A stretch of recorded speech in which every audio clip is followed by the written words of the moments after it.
2 கொரிந்தியரின் புத்தகம் 12வது அதிகாரம் 9வது வசனத்தை நாம் வாசிக்க கேட்கலாம். அதற்கு அவர், என் கிருபை உனக்கு போதும், பலவீனத்திலே என் பலம் பூரணமாய் விளங்கும் என்றார். அல்லேலூயா. சத்தமா அல்லேலூயா. அருமையானவர்களே, இந்த வாரத்தின் வார்த்தைக்காக கர்த்தருடைய சமூகத்திலே நான் காத்திருந்த பொழுது ஆண்டவர் நிறைய முறை திரும்பவுமாய் என்னுடைய இருதயத்தில் கொண்டு வந்த வார்த்தை இதுதான். திரும்ப அதிகமா என்னோட பேச ஆரம்பித்தார் பாருங்க. அது என்ன வார்த்தைனா, இன்றைக்கு நீங்களும் நானும் வாசிக்க கேட்ட 2 கொரிந்தியரின் புத்தகம் 12:9. நான் திரும்பமா உங்களுக்காக அதை வாசிக்கிறேன் பாருங்க. அதற்கு அவர், யார் அவர்? அவர்தான் நம்முடைய ஆண்டவராகிய இயேசு கிறிஸ்து. நம்முடைய ஆண்டவராகிய இயேசு கிறிஸ்து அப்போஸ்தலனாகிய பவுலை பார்த்து சொல்லப்பட்ட வார்த்தை தான் இந்த வார்த்தை. ஹல்லேலூயா.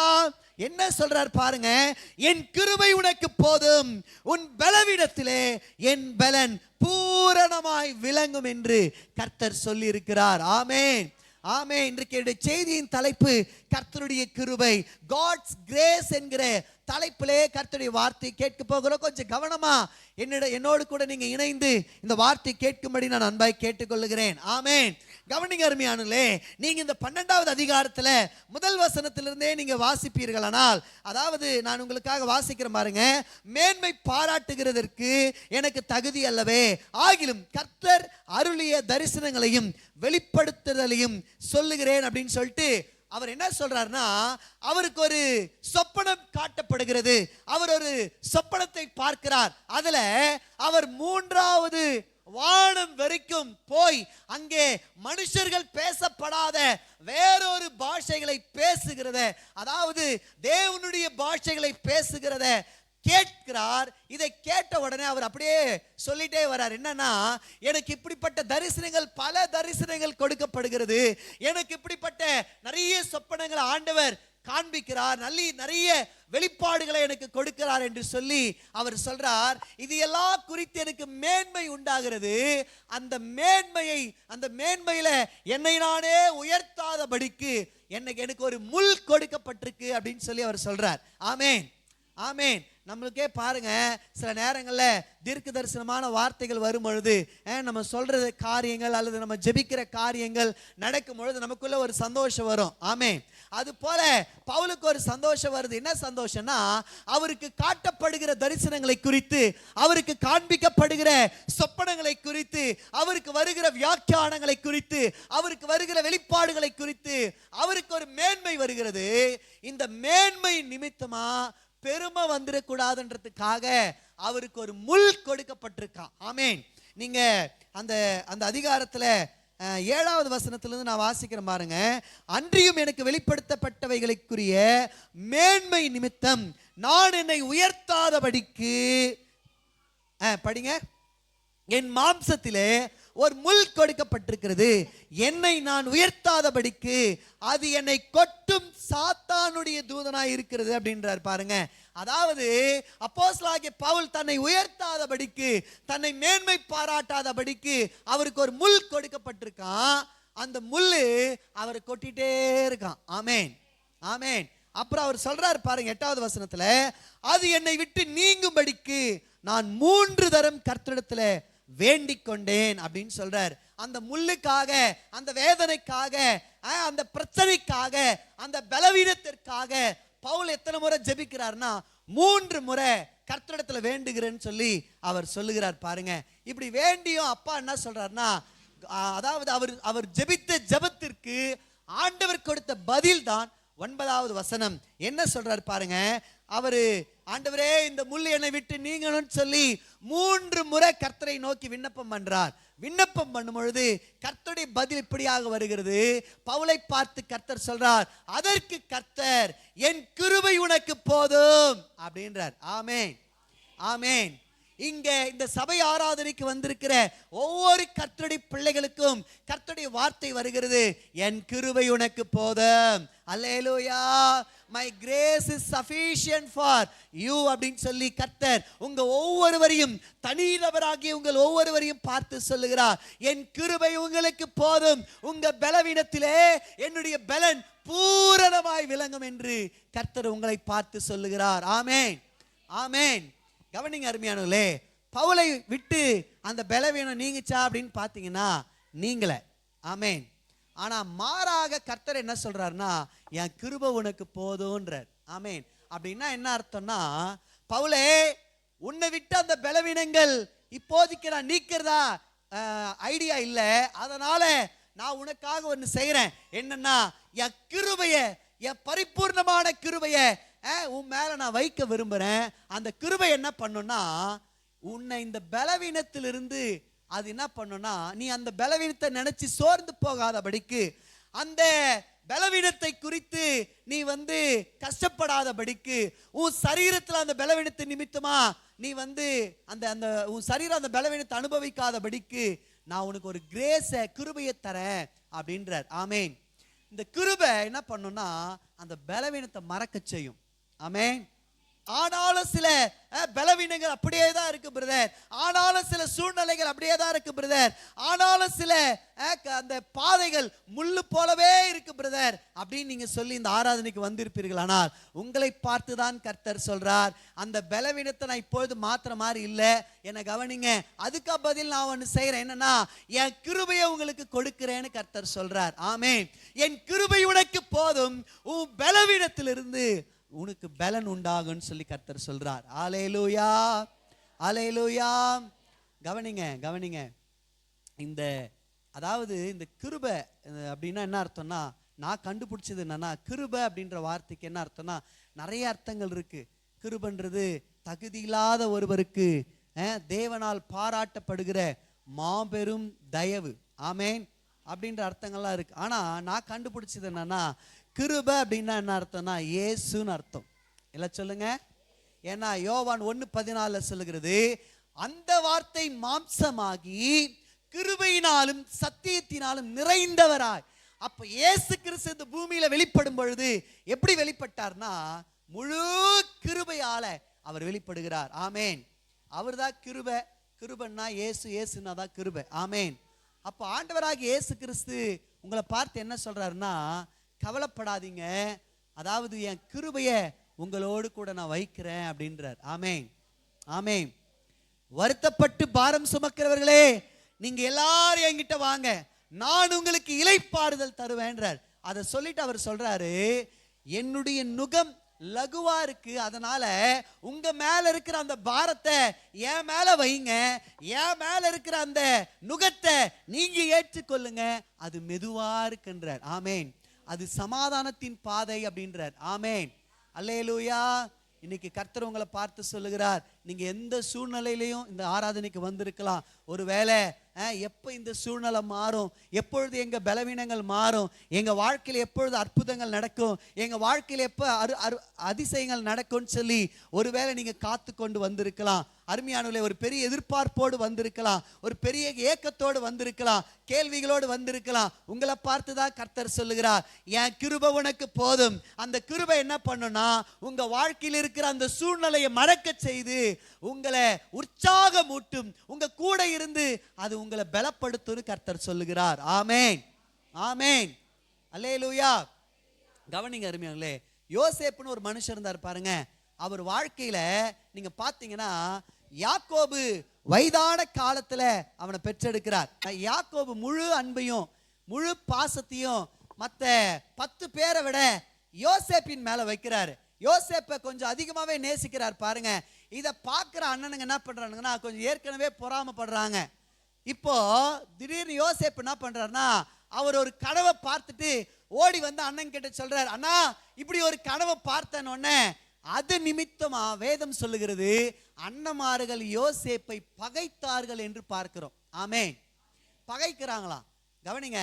அது மட்டும் இல்ல, இன்னொரு முறை இன்னொரு சொப்பனம் வருது. அந்த சொப்பனத்தையும் ஓடி வந்து, அப்பா அம்மா அண்ணங்களாம் இருக்கிறாங்க, ஓடி வந்து சொல்றான் பாருங்க, அப்பா அப்ப வசனம் சொல்லுகிறது, இன்னும் ஏற்கனவே யோசேப்புனா பிடிக்காது, யோசேப்புனா வெறுக்கிறாங்க. இப்போ இந்த சொப்பனத்தை சொன்ன உடனே 2வது முறை இன்னும் அதிகமாய் அவனை பகைத்தார்கள் என்று நாம் வேதத்துல பார்க்கிறோம். ஆமேன். இப்ப என்ன நடக்குதுன்னா, என்ன கவனிங்க, அவன் மேல கர்த்தர் என்ன பண்றாருன்னா ஒரு பெரிய தரிசனத்தை வச்சிருக்கிறது உண்மை. ஆனா அவனுடைய சூழ்நிலையை பாருங்களேன். அண்ணனால வெறுக்கப்படுறாங்க. அண்ணனுங்களே என்ன பண்றானுங்கன்னா கொலை செய்யும்படிக்கு, கொலை செய்கிற அளவுக்கு மிஞ்சிட்டானுங்க பாருங்க. அந்த அளவுக்கு யோசேப்பின் மேல மிகப்பெரிய ஒரு வைராகியம் அவனுங்களுக்குள்ள இருக்கு பாருங்க. இப்போ ஒரு இடத்துக்கு இவனுங்க என்ன பண்றாங்கன்னா ஆடு மேய்க்க போறானுங்க. அப்பா கூப்பிட்டு யோசேப்ப அண்ணனுங்களெல்லாம் விசாரிச்சுட்டு வா அப்படின்னு சொல்லி அனுப்புகிறார் பாருங்க. இங்க பாருங்க, ஒருத்தனுக்கு, அதாவது தாவீது என்கிற மனிதனுக்கு அண்ணனுங்களாம் ஒரு இடத்துல இருக்கிறானுங்க. அப்பா சொல்றாரு, நீ போய் அண்ணனுங்களை விசாரிச்சு அவங்களுக்கு ஆகாரத்தை கொடுத்துட்டு வான்னு சொல்லும் பொழுது தாவீது புறப்பட்டு போய் ஜெயத்தை சம்பாதித்து திரும்பி வந்தான். ஆமேன். ஆனா இந்த சகோதரனோ தன் அண்ணன்களால வெறுக்கப்பட்டு, தன் அண்ணன்களால அதாவது கொலை முயற்சி செய்யப்பட்டு அவன் என்ன பண்றானா குழியில தள்ளப்படுகிறத நீங்களும் நானும் பார்க்க முடியும். அதாவது அவன் வாழ்க்கையில முள்ளின் பாதையை இப்ப அவன் அனுபவிக்க ஆரம்பிக்கிறான். பாடுகள் நிறைந்த பாதையை அவன் பார்க்க ஆரம்பிக்கிறான். அப்பா கூட இருந்தப்ப மிகுந்த சந்தோஷமான சூழ்நிலை, அப்பா கூட இருந்தப்ப எல்லா தேவைகளும் அவனுக்கு கிடைச்சது. ஆனா இப்போ எப்படி இருக்குன்னா லைஃப் முள்ளின் பாதையில் அவன் நடக்கிற சூழ்நிலை, கண்ணீரின் பள்ளத்தாக்குல நடக்கிற சூழ்நிலை. அருமையானே, இது முடியுமா அப்படின்னு பார்த்தா ஏதோ இறக்கப்பட்டு கோவத்தினால அப்படி பண்ணிட்டானுங்க, இன்னும் கொஞ்ச நேரத்துல கோவலாம் தனிஞ்சவன காப்பாத்திடுவானுங்கன்னு நினைக்கிறானுங்க. காப்பாற்றும்படி அண்ணனுங்களா வருவானுங்கன்னு பார்த்தா அவனுங்க இஸ்மவேலர்கிட்ட விற்கிறதுக்காக அவனை குழியிலிருந்து எடுத்து, அதாவது நான் என்ன சொல்றேன்னா, சில நேரங்கள் நமக்கு வருகிற துன்பங்கள் எப்படி இருக்குன்னா, பிரதர் இப்பதான் ஒண்ணு முடிஞ்சது பிரதர், அதுக்குள்ளேயே இன்னொன்னு ஸ்டார்ட் ஆயிடுச்சு பிரதர்ன்றோம். சிலர் சொல்றீங்களா இல்லைங்களா? பிரதர் இப்பதான் ஒரு கஷ்டம் முடிஞ்ச மாதிரி இருந்துச்சு, அதுக்குள்ளேயே அடிக்கு மேல அடி விழுந்துட்டே இருக்கு பிரதர் அப்படின்னு சொல்றவங்களா இருப்போம். கவனிங்க, யோசேப்பின் வாழ்க்கையில கூட அடிக்கு மேல அடி அவன் வாங்குறான். அண்ணனுங்க கொலை பண்ண பாக்குறானுங்க, அப்பா கொடுத்த அந்த வஸ்திரத்தை உறிஞ்சிட்டானுங்க. என்ன கவனிங்க அருமையானுள்ளே, குழியில தள்ளப்படுறாங்க. அவன் பாதையெல்லாம் கண்ணீரின் பாதையா மாறுகிறது. சரி, அவன் வித்துட்டானுங்க, அவனுங்க கொண்டு போய் எகிப்துல கொண்டு போய் போர்த்திபா கிட்ட விற்கிறாங்க. என்ன கவனிங்க அருமையா, அவனுடைய பாதைகள் எல்லாம் கண்ணீரின் பாதையா இருக்கிறது. ஆமேன், ஆமேன். யோசேப்பை பார்த்து கர்த்தர் சொன்னாரு, அங்க பாருங்க எல்லாரும் என்ன பாருங்க, யோசேப்பை பார்த்து கர்த்தர் சொல்றாரு, இந்த பாதை எப்ப ஆண்டவரே எனக்கு முடியும்? யோசேப்பு கேட்கும் பொழுது கர்த்தர் சொல்றாரு, இந்த பாதை இப்போது முடியாது, ஆனா நான் உனக்கு ஒண்ணு சொல்றேன், என் கிருபையை உனக்கு தர யோசேப்பே, என் கிருபையை மேல வைக்கும் பொழுது உனக்கு போர்த்திபா கண்கள்ல தயை கிடைக்கும்ன்றார். அல்லேலூயா. போர்த்திபா கண்கள்ல தயை கிடைக்கிறது. கர்த்தர் அவனோடு கூட இருந்து அவன் மேல கிருபை வச்சதுனால போர்த்திபா என்ன பண்ண, ஒரு கைதியை போல அவனை நடத்தாம, ஒரு அடிமையை போல அவனை நடத்தாம அவன் என்ன பண்றான்னா, அவன் எல்லா சமஸ்த காரியங்களுக்கும் இவனை சூப்பர்வைசரா மாத்தி விட்டுறார். ஆமேன். எல்லாத்தையும் இவங்கிட்ட ஒப்பு கொடுக்கிறார். இவனுக்கு அந்த அடிமைங்கிற அந்த எண்ணம் மாறிடுச்சு. ஆமேன். அல்லேலூயா. கவனிங்க அருமையா, இதுதான் கிருபை. அல்லேலூயா. கிருபை ஒரு மனுஷனுக்கு கொடுக்கப்படும் பொழுது என்ன நடக்கும்னா, நம்ம சூழ்நிலை ஒருவேளை மாறா காட்டி கூட அந்த கிருபை என்ன பண்ணணும்னா, நல்லா ஒண்ணு புரிஞ்சுக்கங்க, ஏன் கிருபையை கொடுக்கிறார்னா மாறவே மாறாதுன்றதுக்காக கிருபையை கொடுக்கல, ஒரு நாள் மாறப்போகிறது, அது வரைக்கும் என் பிள்ளைங்க சோர்ந்து போய் விடக்கூடாது என்பதற்காக கிருபையை கொடுக்கிறார். அல்லேலூயா, அல்லேலூயா. இங்க பாருங்க, யோசேப்புக்கு கர்த்தர் கிருபையை கொடுக்கிறார். கொடுத்து அந்த இடத்துல அவன் அடிமையின் வேலையை செய்யல, அவன் என்ன வேலையை செய்யறான்னா சூப்பர்வைசிங் வேலையை செய்யறான். அவன் இப்ப எல்லாத்தையும் மறந்து கொஞ்சம் அப்படியே நிம்மதியா ஓடுற மாதிரி இருக்கு. திரும்ப ஒரு பிரச்சனை, போர்த்திபாவுடைய மனைவி வந்து பாவத்துக்கு அவனை உட்படுத்த நினைக்கிறா, உடனே வஸ்திரத்தை விட்டு ஓடுறான் பாருங்க. அருமையானே, செய்யாத தவறுக்காக திரும்ப ஒரு கண்ணீரின் பாதைக்குள்ள அவன் புறப்பட்டு போகிறான். என கவனிங்க, பிரச்சனைக்கு மேல பிரச்சனை, போராட்டத்துக்கு மேல போராட்டம், கண்ணீருக்கு மேல கண்ணீர். கவனிங்க அருமையாலே, அவனை ஜெயில பிடிச்சிட்டு போய் போடுறாங்க. அங்கேயும் கர்த்தர் அவனோடு கூட இருந்தார். ஆமேன், ஆமேன். கூட இருந்து அவனுக்கு கர்த்தர் கிருபை செய்கிறார். வசனம் சொல்லுகிறது, ஜெயில் அதிகாரியுடைய கண்கள்ல யோசேப்புக்கு கிருபை கிடைத்தது. எல்லா கைதிகளையும் அவன் என்ன பண்றான்னா யோசேப்பு இடத்துல ஒப்பு கொடுக்கிறான். யோசேப்பு ஜெயிலையும் என்னவா மாறுறாருன்னா சூப்பர்வைசரா மாறிடுறார். கைதியை போல அல்ல, கைதிக்கு கொடுக்கப்படுகிற சாப்பாடு இவருக்கு அல்ல. ஆமேன். எப்படி பிரதர் சொல்றீங்க கைதி கொடுக்கப்படுற சாப்பாடு இவனுக்கு இல்லைன்னு? எப்படி பிரதர் சொல்றீங்க இவனை மட்டும் ஸ்பெஷலா சூப்பர்வைசரா மாத்தினாங்கன்னு? என்ன கவனிங்க, எப்படி தெரியுமா சொல்றேன்? அரசாங்க வேலையில் இருக்கிற பானபாத்திரக்காரனையும் சுயம்பாகியும் ஒரு தவறு செய்ததுக்காக அவனை ஜெயிலில் கொண்டு வந்து போட்டாங்களா இல்லைங்களாங்க? அவங்கள எங்க போட்டாங்க தெரியுமா? எல்லா கைதிகளும் இருக்கிற இடத்துல போடல. அவங்க அரசாங்க அதிகாரிகள்ன்றதுனால அவங்கள தனிப்பட்ட ஒரு ஜெயில போடுறாங்க. யோசேப்பு அங்க இருந்தான்னு நம்ம பார்க்கிறோம். அப்போ யோசேப்பு மற்ற கைதிகளை போல அல்ல, அவன் மற்றவங்களை போல நடத்தப்படல. கர்த்தர் அவன் மேல கிருபை வைத்ததுனால அவனுக்கு ஒரு தயை இருந்துட்டே இருந்துச்சு. ஆமேன், ஆமேன். ஒரு நாள் வந்தது, அந்த கிருபை அவன் வாழ்க்கையை உயர்த்தினது. ஆமேன். உங்க வாழ்க்கையில ஏன் தெரியுமா இன்னைக்கு கிருபை? அருமையானே, உங்க சூழ்நிலையை நீங்க மறந்து வாழணுன்றதுக்காக, உங்க பிரச்சனை நீங்க நினைக்க கூடாதுன்றதுக்காக, உங்க பிரச்சனை நிமித்தமா நீங்க பாதிக்கப்பட்டு உங்க சரீரத்துல எந்த பிரச்சனையும் வந்துடக்கூடாதுன்றதுக்காக அவர் உங்க மேல அன்பு வைத்து தம்முடைய கிருபையை உங்க மேல கொடுக்க விரும்புகிறார். ஆமேன். அதற்காக தான் உங்களை கொண்டு வந்திருக்கிறார். அதனால தான் இங்க இருக்கிற ஒவ்வொருவரையும் பார்த்து கர்த்தர் சொல்றாரு, என் கிருபை உனக்கு போதும், உன் பலவீனத்துல என்னுடைய பலன் பூரணமாய் விளங்குன்னு கர்த்தர் நம்மை பார்த்து சொல்லுகிறார். ஆமேன். சத்தமா ஒரு அல்லேலூயா. மரியாளை குறித்து வேதம் சொல்லுகிறது, தேவதூதன் வந்து சொல்றாரு, மரியாளே கிருபை பெற்றவளே நீ வாழ்க அப்படின்னு சொல்லிட்டு, நீ தேவனால் கிருபை பெற்றாயின்னு சொல்லி வாழ்த்துறார். உடனே இந்த அம்மாவுக்கு ஒன்றும் புரியல, என்னடா கிருபை வந்தா என்னடா நடக்கும்னு சொல்லி பயப்படுறாங்க. என்னை கவனிங்க, ஏன் தெரியுமா கிருபை? இந்த அம்மா புருஷனோடு சேராதவள், கல்யாணத்துக்கு நியமிக்கப்பட்டவள், இப்ப கர்ப்பமாயிட்டா. ஊர் என்ன சொல்லும் சொல்லுங்க? இந்த அவமானத்தெல்லாம் இவ சகிக்கணும்னா அவளுக்கு ஒரு கிருபை தேவைப்படுது. அதனால தான் கர்த்தர் அவளுக்கு ஒரு மிகப்பெரிய கிருபையை கொடுக்கிறார். அல்லேலூயா, அல்லேலூயா.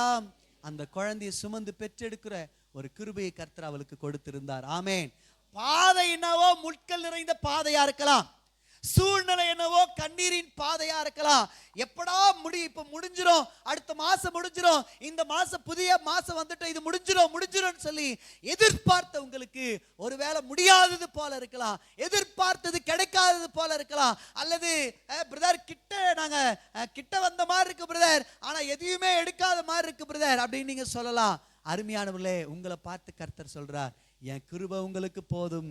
அந்த கிருபை உங்க சூழ்நிலையை உங்களுக்கு மறக்க செய்து உங்க வாழ்க்கையை என்ன பண்ணும்னா, அந்த கிருபை மெதுவா கொண்டு போய் உங்களை ஆசீர்வாதத்துக்கு நேராய் நடத்திடும்.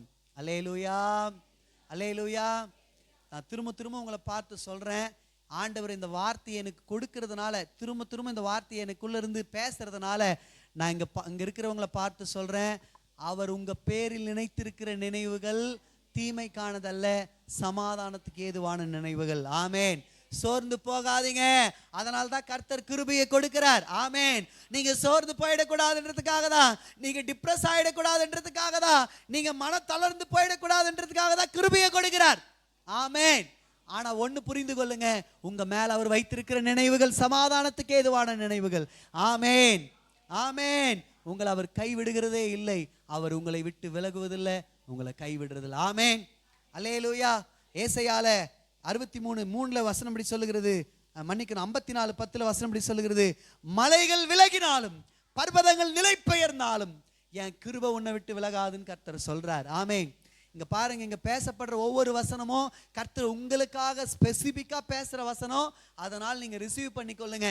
மலைகள் விலகினாலும் பர்வதங்கள் நிலை பெயர்ந்தாலும் அவருடைய கிருபை உங்களை விட்டு விலகாது.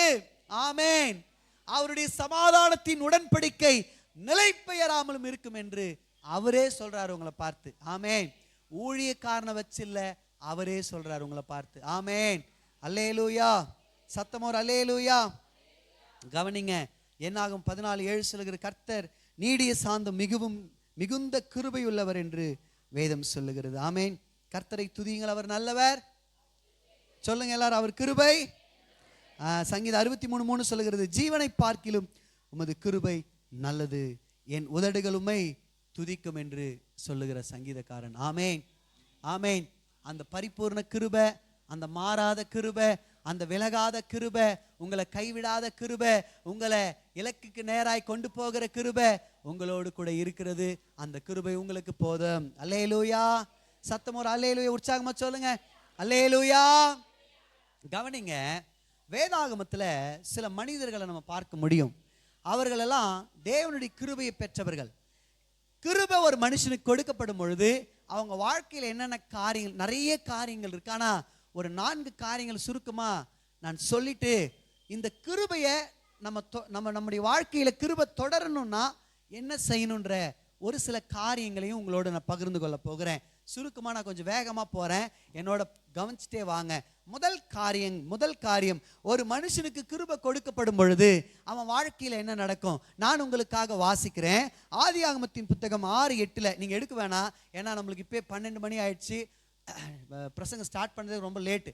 அதனால கொஞ்சம் நான் அப்படியே கவனிங்க, நானே படிச்சிடறேன் எல்லாத்தையும், கவனிங்க அருமையா. 6:8, நோவாவுக்கோ கர்த்தருடைய கண்கள்ல கிருபை கிடைத்தது என்று பார்க்கிறோம். நோவாவுக்கோ, எல்லாரும் சொல்லுங்க, நோவாவுக்கோ கர்த்தருடைய கண்கள்ல கிருபை கிடைத்தது. கவனிங்க, அன்றைக்கு நோவாவுக்கு கர்த்தருடைய கண்கள்ல கிருபை கிடைத்தது. இன்றைக்கு எபிரோன் சபையில அமர்ந்து இந்த வார்த்தையை கேட்டுக்கொண்டிருக்கிற ஒவ்வொரு கர்த்தருடைய பிள்ளைகளுக்கும் கிருபை கிடைத்தது என்று கர்த்தர் சொல்லுகிறார். ஆமென், ஆமென். இந்த கிருபை ஒரு மனுஷன் வாழ்க்கையில கொடுக்கப்படும் பொழுது அவன் வாழ்க்கையில பாதுகாப்பு உண்டாகும். என்ன சொல்லுங்க? ஆமா, இங்க பாருங்க ஒரு நிமிஷம். உங்க வாழ்க்கையும் என் வாழ்க்கையும் சத்துருவிடத்துல ஒப்பு கொடுப்பதற்காக அல்ல. யோபின் வாழ்க்கையில ஒரு மிகப்பெரிய போராட்டம் வந்தது. பெர்மிஷன் கொடுத்ததுனவோ அப்பாதான், பெர்மிஷன் கொடுத்ததுனவோ அப்பாதான் பெர்மிஷன் கொடுக்கிறார், உண்மைதான், இல்லைன்னு சொல்ல. ஆனா யோபுவை முழுசா சாத்தான் இடத்துல அவர் விட்டாரான்னு கேட்டீங்கன்னா இல்ல. ஆமென். பிசாசு போய் நிக்கிறான் தேவ சமூகத்துல, ஆண்டவரே நீங்க யோபுவை ஆசீர்வதிச்சதுனாலதான், அவனுக்கு நீங்க நன்மை செய்கிறதுனாலதான் அவன் உத்தமனா இருக்கிறான், அவன் பொல்லாப்புக்கு விலகிறவனா இருக்கிறான், நீங்க அவன் கொஞ்சம் பர்மிஷன் கொடுங்க அப்படின்னு ஆண்டவர் சொல்றாரு சாத்தானை பார்த்து, நான் உனக்கு பெர்மிஷன் தரேன், ஆனா ஒரு கண்டிஷன் அப்படின்னு சொல்லிட்டு ஒரு கண்டிஷனையும் வைக்கிறார். ஆமென். முழுசா நம்மள ஆண்டவர் என்ன பண்றதுன்னா சாத்தாங்கிட்ட பிரச்சனைக்குள்ள விட்டு கொடுக்க மாட்டார். ஆமென். எல்லாரும் சொல்லுங்க ஆமென். அந்த பாட்டை பாடலாமா எல்லாரும் சேர்ந்து? திராணிக்கு மேலாக சோதிக்கப்பட ஒரு நாளும் விடமாட்டார். திராணிக்கு மேலாக சோதிக்கப்பட ஒரு நாளும் விடமாட்டார். தாங்கிட பலம் தருவார், தப்பிச் செல்ல வழி செய்வார். கையில தட்டி பாடுங்க. நீ தாங்கிட பலம் தரு. ஆமென். தப்பிச் செல்ல, ஆமென். நீ தப்பிச் செல்ல வழி செய்வார், நீ தப்பிச் செல்ல வழி செய்வார். பாருங்க, திராணிக்கு மேலாக நீங்க சோதிக்கப்படுவதற்காக அவர் உங்களை விட்டு கொடுக்க விட மாட்டார். ஆமென், ஆமென். ஒரு தாங்கறதுக்கு பலன் கொடுக்கிறார் பாத்தீங்களா, அதுதான் என்னன்னா கிருபை. ஆமென். சொல்லுங்க. நிறைய பேருக்கு ஹார்ட் அட்டாக் வரும், பொட்டுன்னு போயிடுவாங்க, அவங்களுக்கு என்ன இல்லை. ஆனா உங்களுக்கு பிரச்சனைகள் வர்றது உண்மை, ஆனா நீங்க மட்டும் தெம்பா இருப்பீங்க, உயிரோடு இருப்பீங்க, ஜீவனோடு இருப்பீங்க. சிலருக்கு சின்ன பிரச்சனை வந்தாலே அவங்களால எழும்ப முடியாது பாருங்க, ஆனா நம்மளுக்கு அதை விட பெரிய பிரச்சனையெல்லாம் வரும், ஆனா நம்ம சந்தோஷமா தான் சுத்தி நிற்போம். அல்லேலூயா. காரணம் என்னன்னா கிருபை. எல்லாம் சொல்லுங்க. இன்னைக்கு கர்த்தர் உங்களை பார்த்து சொல்றார், இந்த கிருபை உங்க வாழ்க்கையில வரும் பொழுது நான் உங்களை பாதுகாப்பு, உங்களை விட்டு கொடுக்க மாட்டேன்ற. ஆமென், ஆமென். முழு பூமியும் அழிவுக்கு நேரா போகுது, ஆனா கர்த்தர் நோவாவையும் அவருடைய குடும்பத்தையும் மாத்திரம் பாதுகாத்தார்னு பார்க்கிறோம், பேழைக்குள்ள வச்சு பாதுகாத்தார்னு பார்க்கிறோம். என்ன கவனிங்க அருமையானவர்களே, இந்த வார்த்தை கேட்கிற உங்களுக்கு கர்த்தருடைய வார்த்தை வருகிறது. முழு பூமியும் ஒருவேளை பாதுகாக்கப்படாமல் இருக்கலாம், ஆனா நீங்களும் நானும் இந்த சபை என்கிற பேழைக்குள்ள வச்சு உங்களை பாதுகாக்கும்படி உங்க மேல கிருபை வைத்திருக்கிறார். ஆமென், அல்லேலூயா. ரெண்டாவது கிருபை ஒரு மனுஷனுக்கு கொடுக்கப்படும் பொழுது என்ன உண்டாகும்னா, வேதவசனம் சொல்லுகிறது ஆதியாகமம் 19:19 லோத்துக்கோ கர்த்தருடைய கண்கள்ல கிருபை கிடைத்ததுன்னு பார்க்கிறோம். யாருக்குங்க? லோத்து சோதோம் கொமோரால குடியிருக்கிறார். அது பாவம் நிறைந்த பட்டணம், அது தேவன் அருவருக்கிற பட்டணம், தேவனுடைய கோபாக்கினை அதாவது வருகிற பட்டணம், அது தேவன் வெறுக்கிற ஒரு பட்டணம், அது அங்கதான் அவர் குடியிருக்கிறார். ஆனா அதாவது தேவ கோபம் உண்டாகி அந்த பட்டணத்தை அழிக்கும் பொழுது லோத்துவுக்கோ கர்த்தருடைய கண்கள்ல கிருபை கிடைச்சதுன்னு பார்க்குறோம். ஆமேன். அப்படின்னா என்ன தெரியுங்களா? ஒரு மீட்பு. என்னங்க எல்லாம் சொல்லுங்க. மீட்பு உண்டாகும். இங்க பாருங்க, முழு பூமியும் முழு உலகமும் பாதிக்கப்பட்டாலும் நீங்களும் நானும் மாத்திரம் ஒரு கரம் உங்களை நோக்கி வந்து உங்களை மீட்டு எடுத்து மேலே போயிடும். வேதவசனம் என்ன சொல்லுதுன்னா, இந்த பூமியும் இந்த வானமும் இந்த பூமியும் அக்னிக்கிரையாக வைக்கப்பட்டிருக்குன்னு சொல்லப்படுகிறது. எதுக்குங்க? ஆமா, முதல்ல நமக்கு வந்த நியாய தீர்ப்பு இந்த பூமியின் மேல வந்தது எப்படின்னா தண்ணினால வந்துச்சு. அதுதான் நோவா காலத்தில் நடந்த நியாய தீர்ப்பு. அடுத்து வேதவசனம் சொல்லுகிறது, இந்த வானமும் இந்த பூமியும் அக்னிக்கிரையாக வைக்கப்பட்டிருக்கிறது, இது அக்னியால நியாய தீர்க்கப்பட போகிறதுன்னு வேதம் சொல்லுகிறது. அதுக்கு முன்னாடி நம்மளாம் அழிஞ்சிருமா பிரதர், அக்னியால நம்மளாம் செத்துருவோமா பிரதர் அப்படின்னு கேட்டீங்கன்னா இல்லை, உங்களை மீட்க ஒரு கரம் உண்டு. ஆமேன். அவர் சீக்கிரத்துல வரப்போகிறார், வந்து உங்களை என்னையும் மீட்டு கொண்டு போறார். அல்லேலூயா, அல்லேலூயா. மீட்பின் கரம். ஒருத்தருக்கு கிருபை கொடுக்கப்படுதுன்னா உங்க சூழ்நிலையிலிருந்து, உங்க பிரச்சனையிலிருந்து, உங்க கண்ணீரிலிருந்து அந்த கிருபை என்ன பண்ணும் தெரியுமா? உங்களை அப்படியே விலக்கி உங்களை மீட்டு பாதுகாத்துரும். அல்லேலூயா. முதல்ல நான் சொன்னேன், கிருபை ஒரு மனுஷனுக்கு கொடுக்கப்படும் பொழுது அவன் என்ன பண்ணுவாங்க? பாதுகாக்கப்படுவான். சொல்லுங்க. ரெண்டாவது, மீட்கப்படுவான். பிரச்சனையில சிக்க விட மாட்டார். பாதுகாப்பு வேற, மீட்பு வேற. ஆமேன், ஆமேன். மூன்றாவது நான் சொல்றேன், யாத்ராக 33 நீங்க வாசிங்கன்னா அங்க ஒரு காரியம் கொடுக்கப்படுகிறது. என்னன்னா, கர்த்தர் கூடவே வருவார். கிருபை கிடைச்சதுன்னா என்னங்க? கர்த்தர் கூடவே ஒரு கிருபை ஒரு மனுஷனுக்கு கொடுக்கப்படுதுன்னா என்ன அர்த்தம்னா, கிருபைனால இயேசுன்னு சொன்னா, இயேசு கிறிஸ்து ஒரு மனுஷனுக்கு கிருபை வருதுன்னா இயேசு இருக்கிறாருன்னு அர்த்தம். அவங்க கூட கர்த்தர் கூட இருக்கிறாருன்னு அர்த்தம். அதனால தான் மோசே கேட்கிறார், ஆண்டவரே உங்க கண்கள் எங்களுக்கு கிருபை கிடைச்சதுன்னா நீங்க எங்க கூட வருவீங்களா? எங்க கூட வர்றதுதான் எங்களுக்கு விசேஷம் அப்படின்றாரு. பாருங்க, உடனே கர்த்தர் சொல்றாரு, என் சமூகம் உனக்கு முன்பாக செல்லும்ன்றார். ஆமேன்.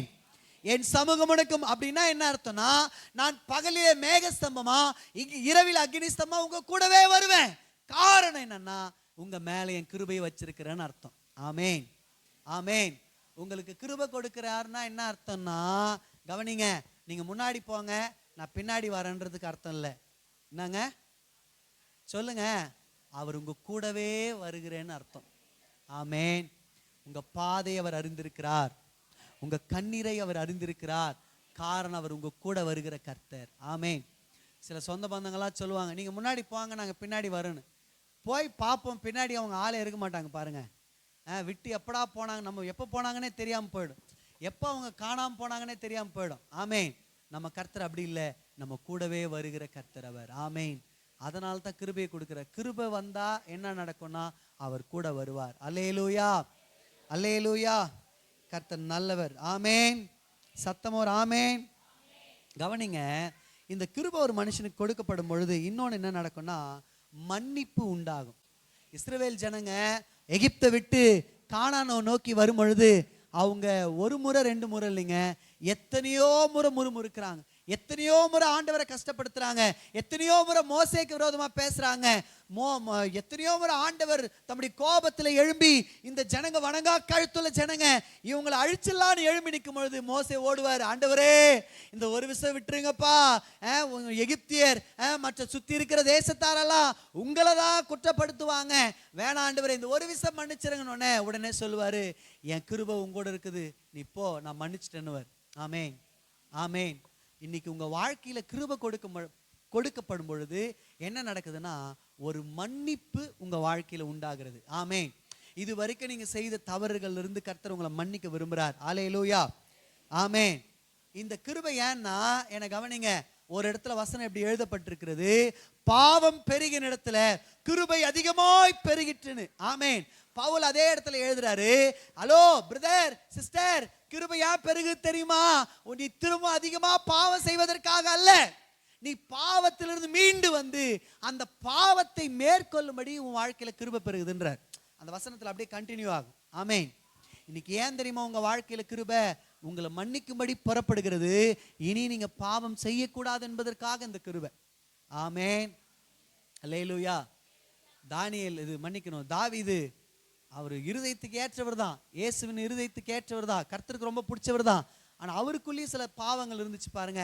பச்சை இடத்துல பாவத்தை பண்றாரு, ஜனங்களை எண்ணக்கூடாதுன்னா உடனே ஜனங்களை போய் எண்றாரு. இதெல்லாம் பயங்கர கோபத்தை ஆண்டருக்கு உண்டாக்கினது. ஆனாலும் அவன் கர்த்தருடைய சமூகத்துல போய் நிற்கும் பொழுது அவனை கர்த்தர் மன்னித்தார். ஆமேன், ஆமேன். இங்க பாருங்க, ஒண்ணு புரிஞ்சுக்குங்க.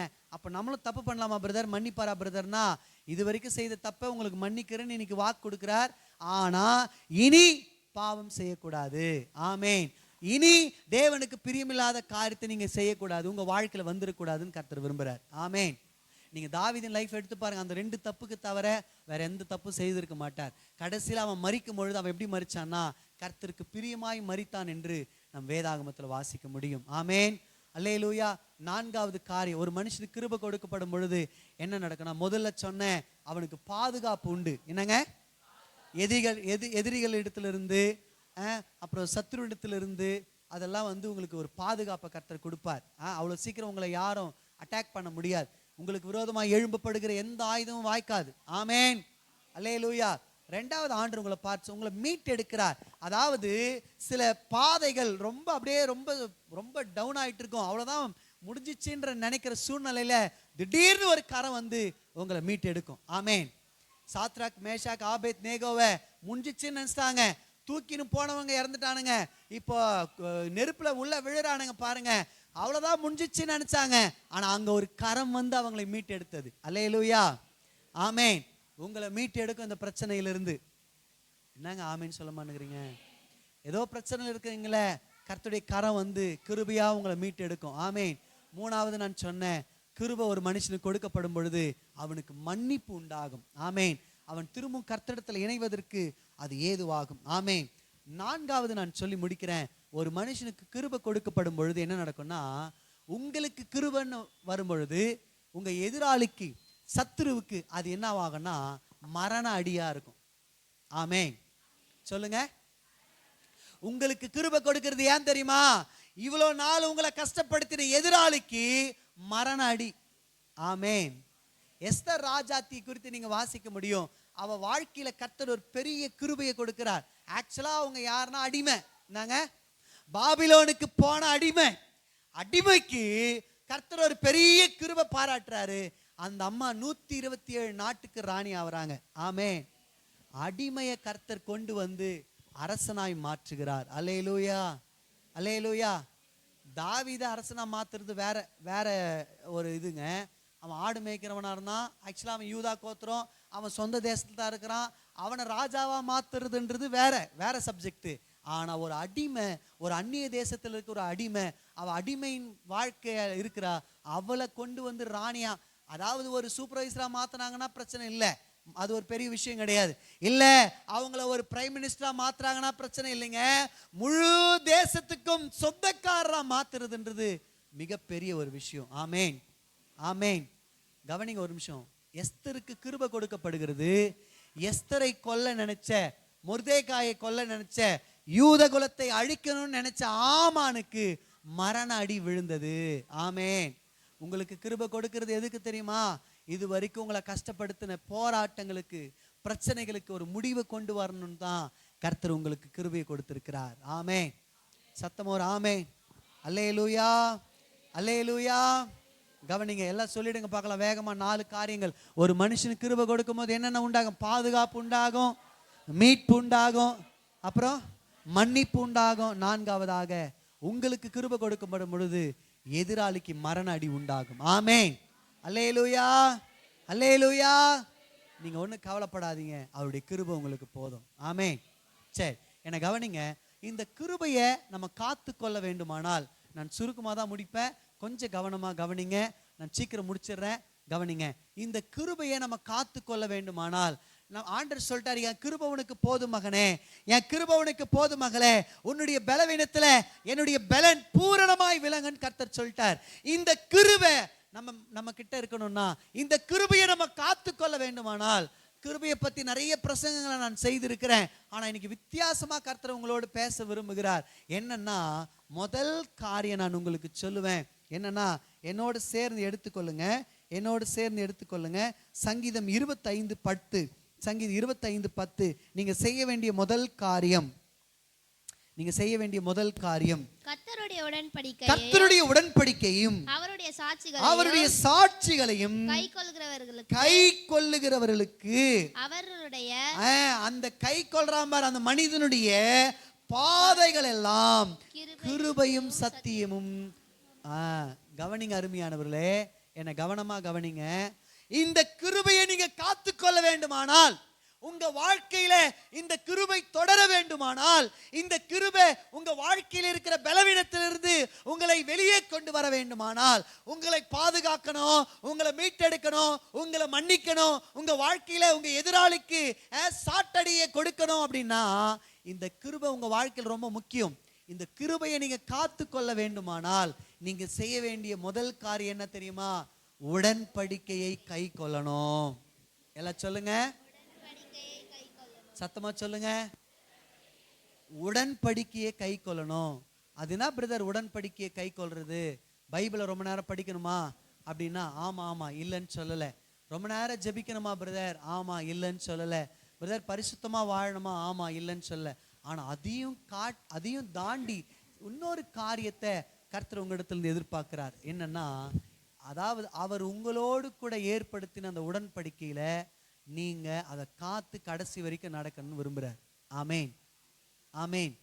என்ன கவனிங்க, இஸ்ரவேல் ஜனங்க எகிப்துல இருந்து வராங்க. வந்த உடனே இப்ப சீனாய் மலை அடிவாரத்தில் அவங்க வந்துட்டாங்க. எங்க வந்துட்டாங்க? வந்த உடனே மோசே கர்த்தர் கூப்பிடுறார், மோசே நீ புறப்பட்டு வா மேலே அப்படின்னு கூப்பிட்டு ஒரு 10 கட்டளையை எழுதி அவங்ககிட்ட கொடுக்குறாரு. பாருங்க, மோசே கிட்ட கொடுத்து அனுப்புறாரு. கவனிங்க, இப்போ மோசே அந்த 10 கட்டளையை வாங்கி கொண்டு அந்த உடன்படிக்கையை வாங்கி கொண்டு கீழே வரார். கீழே வரத்துக்குள்ளேயோ ஜனங்க எப்படி ஆயிட்டாங்கன்னா, கண்ணுக்குட்டியை செய்து வணங்கி அதுக்கு முன்னாடி நடனம் ஆடுகிறவர்களாக மாறி போனாங்க. ஆமேன். ஆண்டவர் மோசே கிட்ட சொல்லி அனுப்புறாரு, மோசே என் ஜனங்க சீக்கிரத்துல வழி விலகிட்டாங்க, சீக்கிரத்துல என்னை விட்டு விலகிட்டாங்கன்னு சொல்லி அங்கே சொல்லுகிறார். என்ன கவனிங்க அருமையானுள்ளே, மோசே கிட்ட ஆண்டவர் அந்த கற்பலகையை கொடுத்து அனுப்பின அந்த நாள் தான் பெந்தேகோஸ்தே என்னும் பண்டிகை நாள். என்னங்க?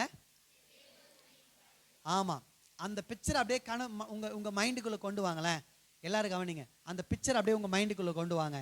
மலை அடிவாரத்துல ஜனங்கள்லாம் பரவி இருக்கிறாங்க. மோசே மலையிலிருந்து இறங்கி வரார். மேல கர்த்தர் இருக்கிறார். கர்த்தர் நடுவுல, மோசே கீழே ஜனங்கள் இருக்கிறாங்க. அப்படியே கற்பனையில வைங்க. கர்த்தர் யாருன்னா மணவாளன். யாருங்க? இஸ்ரவேல் ஜனங்க யாருன்னா மணவாட்டி. நடுவுல இருக்கிற இந்த மோசே யாருன்னா, இப்போ ஒரு கல்யாணம் பண்றாங்கன்னா கல்யாணம் மேடையில யாருங்க இருப்பாங்க? பையன் இருப்பாங்க, பொண்ணு இருப்பாங்க. அதோட கூட சொல்லுங்க, ஒருவேளை இந்து முறைமையின் படி திருமணம் செய்வார்கள், ஐயர் இருப்பாரு. கிறிஸ்துவ முறைப்படி திருமணம் செய்வார்கள். ஆனால் சர்ச்சில் இருக்கிற ஃபாதரியாரோ அல்லது பாஸ்டரோ இல்ல ஐயர்மாரோ இருப்பாங்க. ஆமா தானுங்க? சொல்லுங்க. இங்க பாருங்க, யூதர்களுடைய கலாச்சாரம் எப்படிப்பட்ட கலாச்சாரம்னா, நம்ம எப்படி ஆக்சுவலா இதெல்லாமே பைபிள் இருந்து வந்தது தான். இப்போ நம்ம ஊரில் பண்றாங்க, பந்தல் போட்டு கல்யாண பொண்ணு பையன் இது இருப்பார், ஐயர் இருப்பாரு. அவர் என்ன பண்ணுவார்? மந்திரம் ஊதிட்டே எண்ணெயெல்லாம் ஊற்றி ஒரு அக்னி வளர்த்துன்னு பாரு. பார்த்தீங்களா? இதெல்லாம் எங்கேருந்து வந்ததுன்னா பைபிள் இருந்து வந்தது. ஆக்சுவலாக அவங்க எண்ணெய் ஊற்றி நெருப்பெல்லாம் கொளுத்த மாட்டாங்க. அதுக்கு பதிலாக மாப்பிள்ளை ஒரு உடன்படிக்கைய ஷீட்டை அவர் என்ன பண்ணுவார்னா அந்த ஐயர்கிட்ட கொடுப்பார். அந்த ஐயர் என்ன பண்ணுவார்னா அந்த கல்யாண மேடையில் அந்த பொண்ணுக்கு முன்னாடி எல்லாரும் கூடி இருக்க முன்னாடி அதை படிச்சு காட்டுவார். படிச்ச உடனே ஐயர் கேட்பாரு பொண்ணை பார்த்து, உனக்கு சம்மதமா? இந்த உடன்படிக்கையில நீ ஒப்புக்கொள்ள உனக்கு சம்மதமா? இந்த உடன்படிக்கை ஏற்றுக்கொள்ள உனக்கு சம்மதமா? மாப்பிள்ளை உன்னை இப்படியெல்லாம் பார்த்து கொள்ளுவேன், உனக்கு இதெல்லாம் செய்வேன்னு சொல்றார். இது ஓகேவான்னு அந்த பொண்ணு கிட்ட கேட்பார். அந்த பொண்ணு ஓகேன்னு சொன்னாதான் கல்யாணம். ஆமேன். இதே கல்யாணம் காரியம்தான் இப்ப சீனாய் மலை அடிவாரத்தில் நடக்குது. மாப்பிள்ளை கர்த்தர் உடன்படிக்கை கொடுத்து அனுப்புறார். அனுப்பும் பொழுது மோசே அந்த உடன்படிக்கையை ஜனங்களுக்கு சொல்றதுக்கு முன்னாடியே அந்த ஜனங்க சொன்னாங்க, இந்த மாப்பிள்ளை எங்களுக்கு பிடிக்கலன்ட்டாங்க. நாங்க சொன்னாங்க, இந்த மாப்பிள்ளைய எங்களுக்கு கண்ணுக்குட்டி என்கிற மாப்பிள்ளையை தான் பிடிச்சிக்குதுன்ட்டாங்க. இந்த உடன்படிக்கையில உண்மை இல்லாம போயிட்டாங்க. இங்க பாருங்க, கர்த்தர் வெறுமனே அந்த ஜனங்களை அப்படியே ரட்சித்து அப்படியே கொண்டு வந்துட்டு இருந்தாருன்னா அந்த ஜனங்க வழி மாறி போனதை கர்த்தர் கொஞ்சம் பொறுத்து நிற்பாருன்னு வச்சுங்க. அவங்கள கர்த்தர் சாதாரணமாக கொண்டு வரல.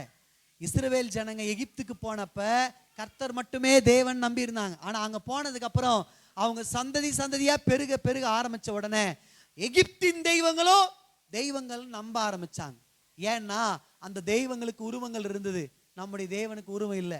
அதனால அவங்க என்ன நினைச்சிட்டாங்கன்னா, ஓ எகிப்தின் தெய்வங்கள் கூட பெரிய தெய்வம், நம்ம கடவுளோட பெரிய கடவுள் போலகுது, ஏன்னா அதுக்கு பல உருவங்கள் இருக்கு அப்படின்னு நம்ப ஆரம்பிச்சாங்க. இந்த தெய்வத்துக்கு திருவிழாக்கள் இல்லை, அந்த தெய்வத்துக்கு என்ன இருக்குதுங்க சொல்லுங்க. ஆமா ஆமா ஆமா நம்ம ஊர்ல கூட நிறைய பேர் அப்படிதான் என்ன பண்ணிடுறாங்கன்னா, பிரதர் கிறிஸ்மஸ்க்கு தம்மா தூண்டு ஒரு கேக் தரீங்க, ஒரு லட்டு, அங்கே போங்க பிரதர் என்னென்ன தராங்க பாருங்க பிரதர். நம்மளும் என்ன பண்ணுறோம்னா இதெல்லாம் பார்த்து கவர்ச்சி ஆகிடுறோம், கவர்ந்து இழுக்கப்படுறோம். அப்படியெல்லாம் நம்ம போயிடக்கூடாது. ஆமேன். இங்கே பாருங்க, அந்த ஜனங்க என்ன பண்ணுறாங்கன்னா நம்ப ஆரம்பிக்கிறாங்க. ஓ எகிப்தின் தெய்வங்கள் கூட ஒருவேளை தெய்வம் போல இருக்குதுன்னு சொல்லி நம்புறாங்க. ஆனால் கர்த்தர் என்ன பண்ணுறாருன்னா, இல்லை இல்லை, நான் ஒருவரே கர்த்தர், மேலே வானத்திலும் கீழே பூமியிலும் என்னை அன்றி வேறொரு தேவன் இல்லைன்னு சொல்லி அவங்களுக்கு நிரூபிக்கிறார். அவங்க இருதயத்தில் எதெல்லாம் மேலான தெய்வம், எதெல்லாம் தெய்வம் நினைச்சிருந்தாங்க அதெல்லாம் தெய்வமே இல்லைன்னு அடிச்சு என்ன பண்றேன்னா இது பண்றார், நிரூபிச்சு கர்த்தரே தேவன்றதை நிரூபிச்சு அவங்கள வெளியே கொண்டு வரார். பாருங்க, வெளியே கொண்டு வரும்போது ஜனங்கள்லாம் சொன்னாங்க கர்த்தரே தேவன், கர்த்தரே தேவன் சொன்னாங்க. ஆனா இப்போ கொஞ்சம் வந்த உடனே என்ன ஆகுதுன்னா ஜனங்க வழி விலகி போறாங்க. இன்னைக்கு இதே வார்த்தையை தான் உங்ககிட்ட கர்த்தர் எதிர்பார்க்கிறார். என்னன்னா, என்னை கவனிங்க, நீங்க ஞானஸ்தானம் எடுக்கும் பொழுது பிதாவாகி தேவன் அங்க வந்து நின்னார். ஆமேன். நடுவுல ஊழியக்காரர் நின்னார், நீங்க இருந்தீங்க. நீங்க யாருன்னா மணவாட்டி. நீங்க யாருங்க? கல்யாண பொண்ணு. மணவாளன் யாரு? நடுவுல பாஸ்டர் இருந்தாரா, ஐயர் இருந்தாரா? அவர் உங்களை பார்த்து சொன்னாரா, நீங்க இயேசு விசுவாசிக்கிறீங்களான்னு கேட்டாரா? நீங்க விசுவாசிக்கிறேன்னு சொன்னீங்களா? வாழ்வானாலும் சாவானாலும் நீங்க இயேசுக்கு உண்மையா இருப்பீங்கன்னு சொன்னீங்களா? சொல்லுங்க, சொன்னீங்களா? நீங்க கடைசி வரைக்கும் இயேசுவை பின்பற்றுவீங்களா அப்படின்னு கேட்டாரா? கேட்டுட்டு அந்த உடன்படிக்கையில கடைசி வரைக்கும் நீங்க நிலைச்சிருக்கணும்னு கர்த்தர் விரும்புற. இந்த உடன்படிக்கையை விட்டுட்டு நீங்க வெளியே போவீர்களானால் என்ன கவனிங்க, கிருபை உங்க வாழ்க்கையில தொடராது. ஆமேன். இந்த உடன்படிக்கை இஸ்ரவேல் ஜனங்க மீறும் பொழுதுதான், அது வரைக்கும் ஏதோ பண்ணாங்க, சரி விட்டுட்டே வந்தாரு. இது பண்ணப்போ அவருக்கு பயங்கர கோபம் வந்துச்சுங்க. வசனம் சொல்லுகிறது கிட்டத்தட்ட 3000 பேர் அன்னைக்கு மரிச்சு போனாங்கன்னு வசனம் சொல்லு. தேவனுடைய வாதையினால மரித்து போனார்கள். தேவ கோபாக்கினை அவங்க மேல வந்ததுன்னு நம்ம பார்க்கிறோம். ஆமேன். இங்க பாருங்க, ஒவ்வொரு கிறிஸ்துவ திருமணத்திலும் பாஸ்டர் இருப்பாங்க, பொண்ணு பையன் இருப்பாங்க. அவங்கள பார்த்து கேட்பாங்க, இந்த பையனை கல்யாணம் பண்ணிக்க உனக்கு சம்மதமா? வாழ்விலும் அந்த தாலி கட்டுறதுக்கு முன்னாடி கேட்பாங்க. எனக்கு கூட கேட்டாங்க, உஷாவை பார்த்து சொல்லுப்பா அப்படின்னு சொன்னாங்க. ஆமேன். சொல்லுங்க. நானும் சொன்னேன், வாழ்விலும் தாழ்விலும், வாழ்விலும் தாழ்விலும், சுகத்திலும் சுகவீனத்திலும், சுகத்திலும் சுகவீனம், நன்மையிலும் தீமையிலும், அதையும் சொன்னேன். நீங்க மரணம் உங்களை பிரிக்கிற வரைக்கும் இந்த உடன்படிக்கையில் உறுதியா இருப்பீங்களா? இருப்பம் பாஸ்டர் அப்படின்னு சொன்னேன். இதை கர்த்தர் கேட்டார்னு சொல்லி தாலி எடுத்து கொடுத்தாங்க. அந்த உடன்படிக்கை செய்து தான் தாலியை கட்டினேன் நான். ஆமே. சொல்லுங்க. இப்போ என் மனைவி இருக்கும் பொழுதே நான் இந்த உடன்படிக்கை மீறுவேனானால் கர்த்தருடைய கோபம் என் மேல வரும், கிருபை தொடராது. ஆமா தானுங்க? அதே போலதான் ஒவ்வொரு கிறிஸ்துவ வாழ்க்கையிலையும் கர்த்தர் உங்களுக்காக ஒரு உடன்படிக்கை ஏற்படுத்தி வச்சு, அன்னைக்கு ஒருவேளை அந்த இஸ்ரவேல் ஜனங்களுக்கு 10 கட்டளையை கொடுத்திருக்கலாம். ஆனா உங்களுக்கு எனக்கும் இயேசு கிறிஸ்து புது உடன்படிக்கைக்குரிய தம்முடைய சரீரத்தை பிட்டெடுத்து தம்முடைய இரத்தத்தை நமக்காக கொடுத்து உங்களை வாங்கி இருக்கிறார். ஆமேன். இந்த ரத்தத்தையும் இந்த சரீரத்தை பிட்க கொடுக்கும் பொழுது நீங்க தான் சொன்னீங்க, இவரை என் மணவாளனா ஏற்றுக்கொள்ள எனக்கு சம்மதம், இவரோடு கூட நான் இருக்க சம்மதம்னு சொல்லி சம்மதத்தை தெரிவிச்சிங்க. தெரிவிச்ச நீங்க இந்த உடன்படிக்கையில கடைசி வரைக்கும் உறுதியா இருக்கணும். ஆமேன். ஒரு முறை ஒரு எஜமான் பெரிய விருந்து பண்றார். விருந்து பண்ணி பத்திரிக்கை எல்லாம் கொடுத்தாரு இல்லைங்களா? என்னடா இன்னும் சாப்பாடுலாம் ரெடி ஆயிடுச்சு, பத்திரிக்கை வச்சவங்கலாம் காணுமேன்னு சொல்லி வேலையாளை கூப்பிட்டு பத்திரிக்கை வச்சு என் சொந்தக்கார வீட்டுக்கெல்லாம் போய் எல்லாரையும் கூப்பிட்டு வான்றார். இந்த இந்த வேலைக்காரன் புறப்பட்டு போய் எல்லாரையும் கூப்பிடுறான். ஆனா யாருமே வரல பாருங்க. உடனே இந்த எஜமானுக்கு ரொம்ப கஷ்டமாயிடுச்சு. என்னடா அழைக்கப்பட்டவங்க இதுக்கு அபாத்திரரா போயிட்டாங்களேன்னு சொல்லி நீ போய் சந்த வெளிகளிலையும் அங்க இருக்கிற தெருக்கல்ல இருக்கிற எல்லாரையும் கூப்பிட்டுப்பா அப்படின்னு சொன்ன உடனே இந்த வேலைக்காரன் போய் எல்லாரையும் கூப்பிடுறான். வசனம் சொல்லுகிறது, பந்தி சாலை ஜனங்களால் நிறைந்திருந்தது என்று. கவனிங்க அருமையானே, எஜமான் பந்தி சாலையை பார்க்கும்படி உள்ளே பிரவேசித்த பொழுது ஒரு மனிதன் அதாவது கல்யாண வஸ்திரம் இல்லாதவனாக அங்க இருந்தான்னு பார்க்கிறோம். ஆமேன். உடனே எஜமான் கேட்கிறாரு, உன் கல்யாண வஸ்திரம் எங்க, உன் கல்யாண வஸ்திரம் எங்க அப்படின்னு கேட்கிறார். ஆமேன். இந்த சபையில் இருக்கிற ஒவ்வொரு கர்த்தருடைய பிள்ளைகளையும் பார்த்து கேட்கிறார், நீ கல்யாண வஸ்திரத்தோட தான் இருக்கிறியா இதுக்குள்ள? இது ஒரு பந்தி சாலை. இது என்ன சாலைங்க சொல்லுங்க? ஒவ்வொரு மாதமும் நம்ம என்ன பண்றோங்க? இயேசு கிறிஸ்துடைய அப்பத்தையும் அவர் சரீரமாகி அந்த அப்பத்தையும் அவருடைய ரத்தமாகி அந்த திராட்சை ரசத்தை வைக்கிறோம். இங்க பந்தி நடக்குதா இல்லைங்களாங்க? சொல்லுங்க. ஒவ்வொரு சபையும் மாறும். சிலர் வந்து வாரம் வாரம் எடுப்பாங்க, சிலர் 3 மாசத்துக்கு ஒரு முறை எடுப்பாங்க. நம்முடைய சபையின் வழக்கம் என்னன்னா மாதத்துக்கு ஒரு முறை எடுக்கிறோம். அது வந்து எப்படி வேணாலும் எடுத்துக்கலாம், அது ஒரு பிரச்சனை இல்லை. டெய்லியும் கூட எடுத்துக்கலாம்னு வச்சுங்களேன், அது நமக்கு பிரச்சனை இல்லை. ஆனா இந்த இடம் எந்த இடம்? இது ஒரு பந்தி சாலை. எஜமானனாகிய கர்த்தர் ஒரு ஜனத்தை அழைத்தார். அதுதான் இஸ்ரவேல் ஜனங்க. அவர்கள் அதற்கு அபாத்திரராய் போனார்கள். அந்த உடன்படிக்கை சந்து வெளிகளிலும் தகுதியே இல்லாத நமக்கும் கிருபையின் அடிப்படையில வந்தது. ஆமேன். சொல்லுங்க. கிருபையின் அடிப்படையில கொடுக்கப்பட்டிருக்கு. இந்த பந்தி சாலையில் இருக்கிற நீங்க உங்க ரட்சிப்பின் வஸ்திரத்தை இழந்து போயிடக்கூடாது. இந்த ரட்சிப்பின் வஸ்திரம் கரைப்பட்டாலோ இழந்து போனாலோ இந்த பந்தி சாலையில எஜமான் வார வாரம் வந்து பார்க்கிறாரு உங்களை. என் பிள்ளை நாளைக்கு மாத்திடுவான், என் பிள்ளை நாளைக்கு மாறிடுவா, என் பிள்ளை நாளைக்கு சரியாயிடும் அப்படின்னு சொல்லி பரிசுத்த ஆவியானவர் இங்கிருந்து உங்களுக்காக ஒவ்வொரு வாரமும் பிதாவாகி தேவன் பயங்கர கோபமா எழும்பி நிற்கிறார். என் பிள்ளை இவ்வளோ பெரிய தப்பு பண்ணலாமான்னு எழும்பி நிற்கிறார். ஆனா பரிசுத்த ஆவியானவரும் இயேசு கிறிஸ்து தம்முடைய சொந்த ரத்தத்தினால இந்த ஒரு விஷயம் மன்னிச்சிருங்கப்பா, அடுத்த வாரம் வரும்பொழுது எப்படின்னா அவங்ககிட்ட நான் பேசி பரிசுத்த ஆவியானவர் மூலமா பேசி நான் எப்படின்னா அவனை மாத்திரன்னு சொல்லி ஆவியானவர் உங்களுக்காக எனக்காக வேண்டுதல் செய்து கொண்டிருக்கிறார். ஆமேன். அதனால நீங்களும் நானும் தப்பிச்சு ஒவ்வொரு வாரமும் வந்துட்டு இருக்கிறோம். ஆமேன். நீங்க சரி உங்க இருதயத்தை கொஞ்சம் சோதிச்சு பாருங்க. இந்த கிருபை உங்க வாழ்க்கையில நிலைச்சிருக்கணும்னா இந்த ரட்சிப்பின் வஸ்திரம் சரியா இருக்கணும். ஒரு அம்மா கிட்ட மாப்பிள்ளை வந்து வரும்போது, பொண்ணு பார்க்க வரும்போது 10 வெள்ளி காசு கொடுத்தாராம். எத்தனை வெள்ளி காசுங்க? ஒன்னே ஒண்ணுதான் தொலைஞ்சு போச்சு. எத்தனைங்க? மாப்பிள்ளை எதனா கோச்சிப்பாரா? சொல்லுங்க. உங்ககிட்ட நான் ஒரு 10 ரூபாய் கொடுக்குறேன், என் பொண்ணுகிட்ட ஒரு 10 ரூபாய் கொடுக்குறேன். வேலைக்கு போயிட்டு வந்த உடனே 1 ரூபாய் தொலைச்சிட்டான்னு வச்சுங்களேன், நான் என் பொண்ணை போட்டு அடிக்குவேன். 1 ரூபாய் தானேம்மா போனா போதுன்னு சொல்லுவேனா இல்லைங்களாங்க? அது வந்து இந்த ரிலேஷன்ஷிப்பு. ஆனா அந்த ரிலேஷன்ஷிப் வேற. வசனம் சொல்லுகிறது தொலைந்தது 1 வெள்ளி காசு தான். ஆனா அவ விளக்க கொளுத்தி பெருக்கி கூட்டி எடுத்து அந்த வெள்ளி காசை கண்டுபிடித்தாள் என்று. ஆமேன். தொலைந்து போன உங்க பரிசுத்தத்தை தேடி நீங்க மீட்டு கொள்ளலனா உங்க ரட்சிப்பின் வஸ்திரத்தை நீங்க இழக்க வேண்டியதாயிடும்.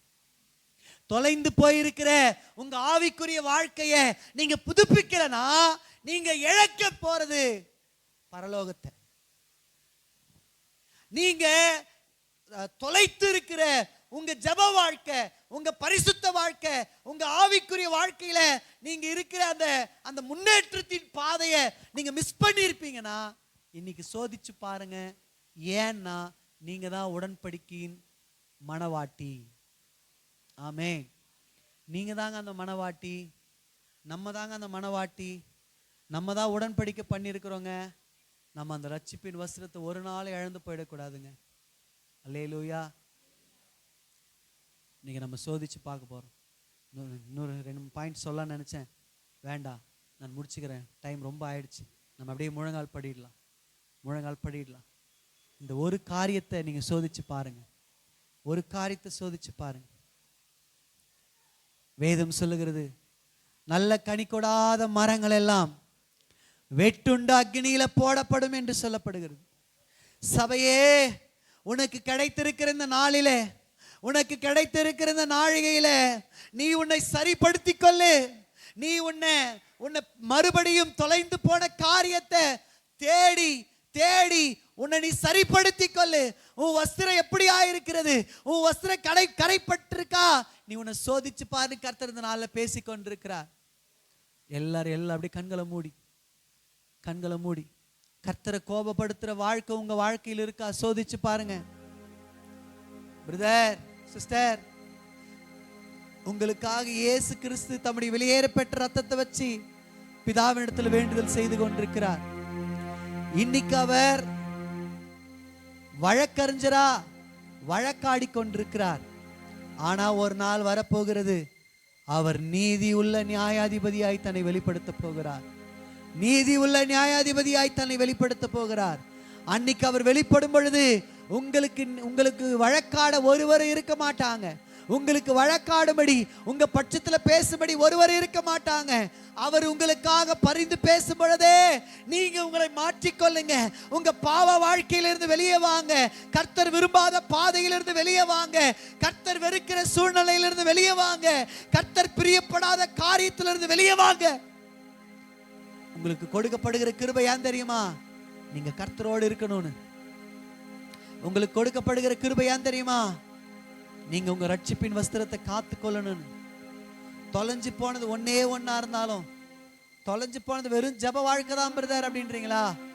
தொலைஞ்சு போனது வெறும் பார்வைதான் பிரதர், பேச்சு தான் பிரதர், அப்பப்ப லைட்டா போய் சொல்லிப்போம் பிரதர், அப்பப்ப லைட்டா பார்த்துப்போம் பிரதர், அப்பப்ப லைட்டா கொஞ்சம் குடிச்சுப்போம் பிரதர், அப்பப்ப லைட்டா நான் புகை பீடி பிடிப்போம் பிரதர், அது பண்ணுவோம் பிரதர், அப்பப்ப நான் கொஞ்சம் டிவி பார்த்துருவோம் பிரதர், அப்பப்ப நான் சின்ன இந்த பாவம் தான் பிரதர், வேற எதுவும் இல்லை பிரதர், மற்றபடி நான் சூப்பர் பிரதர். தொலைஞ்சு போனது ஒன்னே ஒண்ணுதான் பிரதர் நீங்க சொல்றீங்களா? இல்ல பிரதர், இது ரொம்ப சீரியஸான விஷயம்.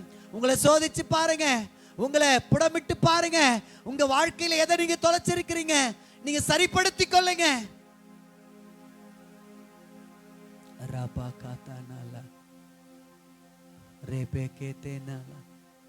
இயேசு சொல்லுகிறார், இதோ நான் சீக்கிரமாய் வரப்போகிறேன், அவனுக்குரிய பலன் என்னுடனே கூட வருகிறது என்று கர்த்தர் உங்களை பார்த்து என்னை பார்த்து சொல்லுகிறார். எல்லாரும் அப்படியே ஒப்பு கொடுப்பாமா? அப்படியே ஒப்பு கொடுப்பாமா? நல்ல கனிக்கொடா மரங்கள் எல்லாம் வெட்டுண்டு அக்கினியில் போடப்படும்.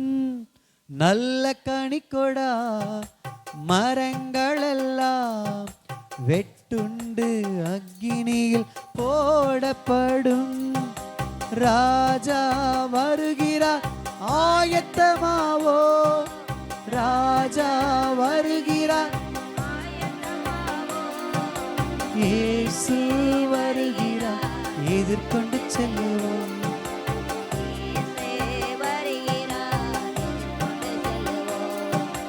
பள்ளங்கள் எல்லாம் நிரம்பிடவே, உங்க பள்ளங்கள் எல்லாம் நிரம்பணும்.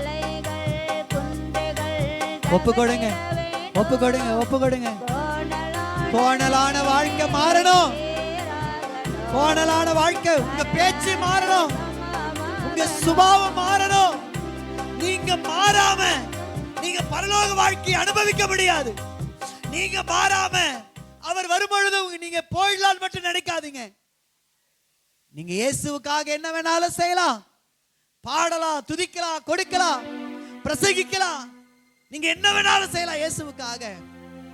ஆனா நீங்க உடன்படிக்கையில ஒழுங்கா இல்லைனா, உங்க ரட்சிப்பின் வஸ்திரத்தை இழப்பீங்கன்னா, கல்யாண சாலைக்கு வந்த அந்த எஜமான் எப்படி கல்யாண வஸ்திரம் தரித்திராத அந்த மனிதனை அழுகையும் பற்கடிப்பும் நிறைந்த இருள் சூழ்ந்த இடத்துல கொண்டு போய் போட்டானோ, அதே போல ஒரு நாள் ராஜாதி ராஜாவாகி நம்முடைய எஜமான் வரப்போகிறார்.